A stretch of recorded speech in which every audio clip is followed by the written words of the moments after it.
Alright guys, so I'm getting ready to take a trip down to Key West, Florida, a little camping trip, vacation type thing. And I'm getting my truck all squared away. And I've been wanting to change this Y connector that goes to the second radiator on this truck.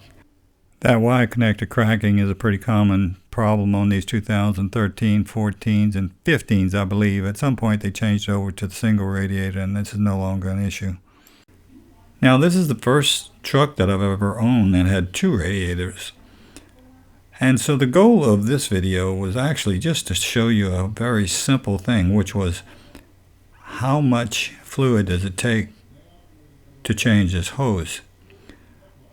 But you probably don't want to see me undoing 3 clamps and putting the new hose in, because it's a pretty simple job and it's very straightforward. There's the clamp up by the main radiator, and then there's a clamp on the little hose that goes to the small radiator, and the other end is where the fluid comes out of the engine. And those clamps are fairly easy to get to. Now I did have to remove the decorative cover and the dipstick to be able to get my pliers into that area there, but other than that it was pretty straightforward. Now the other thing I wanted to mention is some of you are probably saying, well, why are you putting back the same damn thing that's failing? Well, it's kind of a leap of faith, I guess, because RAM is telling me that they've fixed that problem. They've gone through about 4 different numbers, I guess you would say, revision numbers on this hose, and this is supposed to be the latest greatest one, although I've had this thing for about 6 months now.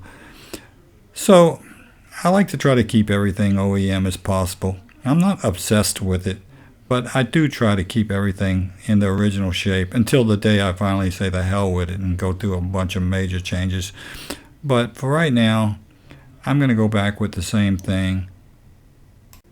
The other thing I wanted to mention is that this is a 2014 2500 with the Cummins, and it's only got barely 51,000 miles on it. I bought it when I retired in 2014 and used it pretty much just for towing, at least 60% anyway. Now this Y connector has been known to fail as early as 30,000 miles, or go maybe 200,000 miles. So it's kind of a roll of the dice as to when the thing's going to give out. And I guess it depends on the type of service it was put under, how hot the engine normally operates at. I guess. I really don't know. I've also heard that just grocery getting is worse for it, because you get the expansion, contraction, expansion, contraction. I don't know. I kind of tend to think the heat is more of a factor, but that's just my personal opinion. So on to the main reason I made this video, and that's to display how much it takes to change that hose. I looked all over the internet, as I might have mentioned before, and I couldn't find it anywhere. No one would tell me how much fluid does it take. Do I need 1 gallon, 2 gallons, 3 gallons, what? The whole system holds, 6 gallons I think it is? So anyway, here's the answer. It takes 1 quart and that little bit of piece there, and maybe a little bit that got soaked up in some rags and stuff, so let's call it 3 pints maximum. Now here's something I found that so far is unexplainable to me. When I pull this hose off, I didn't notice this, but I think it's because the hose was wet inside and it just wasn't very noticeable. But after having it sit there next to the truck for a few hours, and I came back outside and looking around and looking at the old hose, trying to look and see if that plastic piece was getting bad, I noticed this rust-colored stuff all inside my hose. And it's on both ends, as you can see. This is the engine side, which kind of looks a little better actually, but it's you can see where I kind of wiped a piece of it with my finger there, so I'm not sure. It's just weird looking, and I don't know what that is. And if you take a look at the little fitting going to the small radiator, it's got like a chalky looking stuff. Now this chalk colored stuff here, this kind of whitish powdery looking stuff, well, it's coming out of that same hose that's got the rust colored stuff. This is downstream. The flow is coming out of that hole there going to the small radiator. So it's puzzling. I don't know what's going on there. You may say, well, your fluid's breaking down, or you've got incompatible fluids in there. I checked the part numbers. It's an OAT, Organic Acid Technology, which is a little strange name, isn't it? It sounds like something we used to do back in the 60s. And there's one more look at it where I'm giving you the finger. Now, I tried to see if this stuff was magnetic, but it doesn't appear to be. I thought maybe it's, engine rust, which may or may not show up as magnetic. But back to the theory of, well, the fluid's breaking down. This is what I caught when I first broke the hose, trying to catch all the fluid I could, and I got several of these little buckets. But in my opinion, that stuff is pristine. I mean, there is no rust. There's nothing in it. It's perfect. And it should be, because this stuff is good for 150,000 miles. And I had my water pump changed like everybody else back when they had the recall. In 2017, was it? I don't know. Had maybe 30-something, 40-something thousand miles on it. Not 40-something, but 30-something probably. So they had to add a couple of gallons probably for that. But nonetheless, this is what it looks like now today with 51,000 miles on it.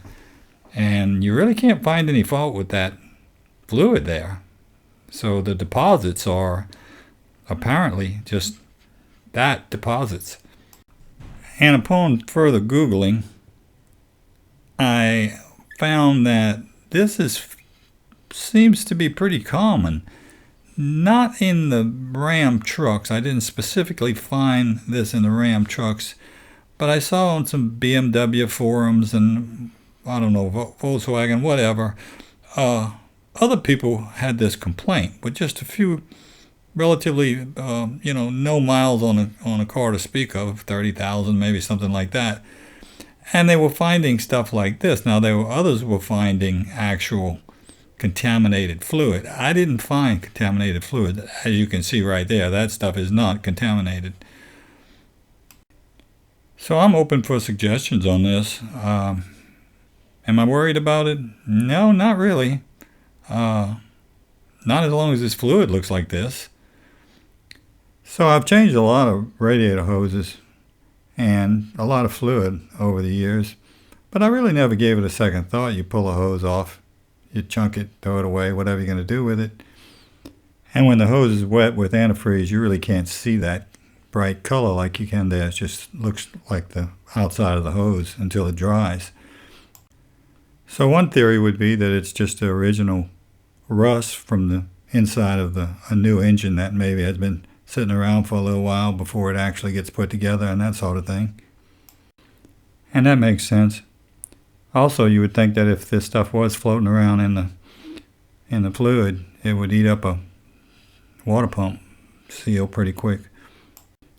Now, if one was worried about it, they do make aftermarket sort of a bypass style coolant filter that you could add on, or you could just change your fluid early the first time.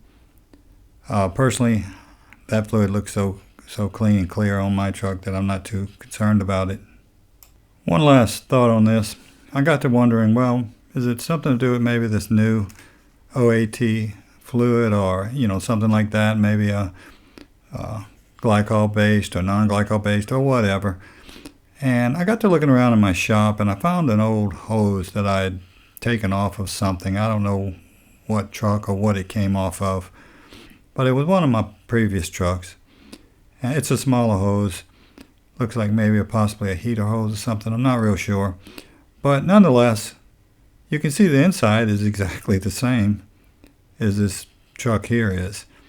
So, that kind of lends itself to my original theory that maybe it's just stuff that, ends up in the hose and not in the fluid. I don't know. But anyway, it is what it is.